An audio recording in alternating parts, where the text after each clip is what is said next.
I am back again, doing more videos again, doing that daily four reviews in the day schedule. And today, I am doing a review on the Neca Ultimate Fugitive Predator reissue. Now here he is. Now let's move him up to the side. Let's make like a let me fall. These fall, and then let's look at the box. Here's the front, side, the other side, the top, at the bottom, the back, with the summary of the film itself. Might make a film review on it once I rewatch it, and you can see what was inside, and a promotional image of the Fugitive Predator. Now, this is the reissue. So how does he hold up compared to his old original release? Well, the painting and sculpting on this figure is amazing. Neca has definitely stepped up since you know, most of their Predator figures are just reused molds that are somewhat underwhelming. But once you look at, like, once they announced a new Predator film, Neca decided to remake a new Predator design. Well, not make a new Predator design, but make a new figure based on that movie.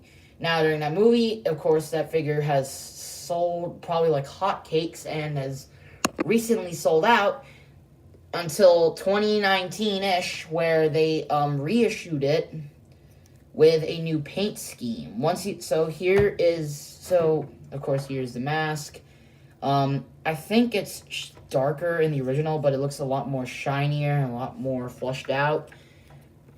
The dreads are pretty nice silver color on there. We have the skin underneath with the mandibles covering the biomask, and then we see his black visor eyes with no laser sight. Now, once we move on to the arms, it is a beige-like color thing. What's going on here? It's pretty good. It's definitely not as accurate as the actual film itself, but it's kind of close. The armor is really nicely painted with some damage on his shoulder pad and on his gauntlet, kind of, where it has some nice gold into it.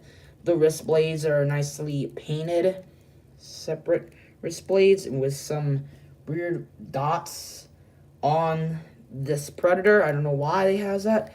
And then once you look onto his chest, it has some noticeable damage and some kind of messy red paint on the back.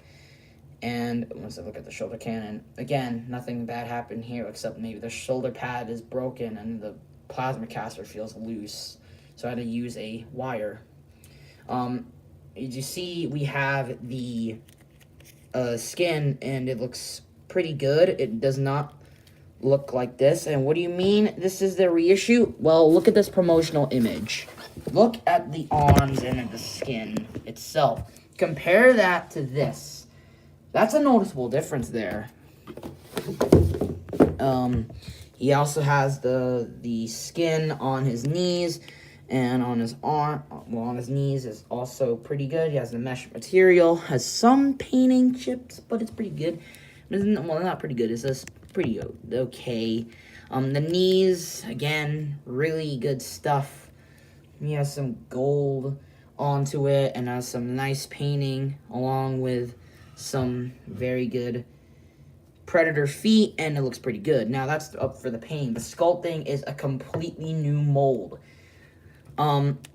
Since this is not your usual Jungle Hunter, City Hunter stuff, it's not gonna be a reissue. It's not a mold. It's complete. It's not a reuse of that mold or a repaint of that mold.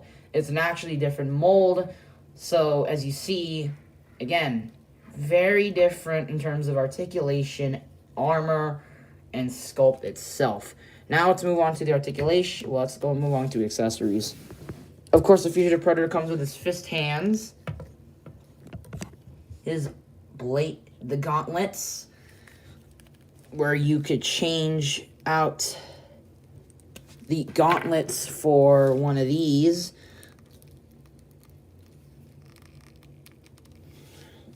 Just give me a minute.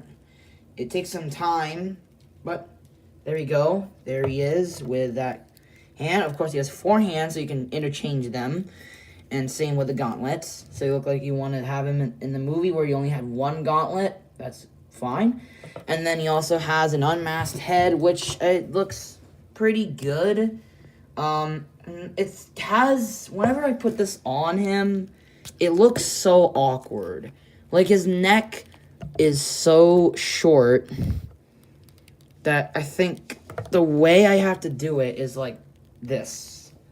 So, slightly loose. Not exactly secure, but as you see what I mean, look at his neck. His neck feels so big for some reason.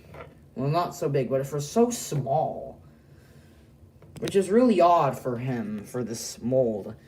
Now, moving on to articulation. Head is on a ball joint. You can look up and down. Twist side to side and lean side to side. 360 on the arm, but this can probably break. There's the bend at the elbow, which doesn't have a bicep swivel. There's this type of swivel. Oh boy. He also has the hinge joints at the hands and the 360 at the hands. More articulation at the waist itself, so that's pretty good. You can kick up and back that far in a beautiful spread. Thigh swivel, bend at the knee, and a ball joint at the ankle. Pretty good posability overall. Now, since I think this is probably my 3rd favorite Predator design,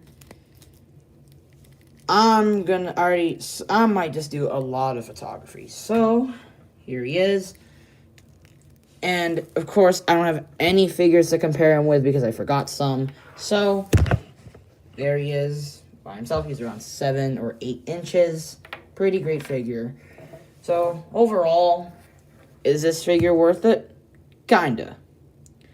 There is some flaws with this figure that with this figure, like the stiffness of the joints, the plasma caster shoulder pad broke, which I had to use sticky tack, and the neck being a bit odd, and some stiff joints. But otherwise, this is a very big improvement over that original Fugitive. I heard from whenever people had that figure, his joints were so stiff because of paint, but mine seems fine, a bit stiff on the elbows, but nothing too major. And plus, as a Predator figure, it's actually not bad. For what it is, it's probably, if you want to get this, it's a pretty good figure. Now, if you want to get the original release, I don't know how can you if the thing is so rare. So, I recommend getting the reissue instead, because, of course, it has the better paint, and it's more widely available. So, yeah, overall thoughts? He's a pretty good figure. Favorite Predator would probably have to be Alpha. So, from the Neca, from the Predator lineup, this might be my 2nd or 3rd favorite Ultimate Predator or Neca Predator in general. So, thank you for watching. Like, subscribe, hit the bell. Discord server will be linked in the description below, along with where you could get this guy. I hope Big Red Toaster still has it. And I'll see you guys next time with my review on the Neca Part 3 Jason Voorhees. Alright, till then, see you all next time. Bye-bye.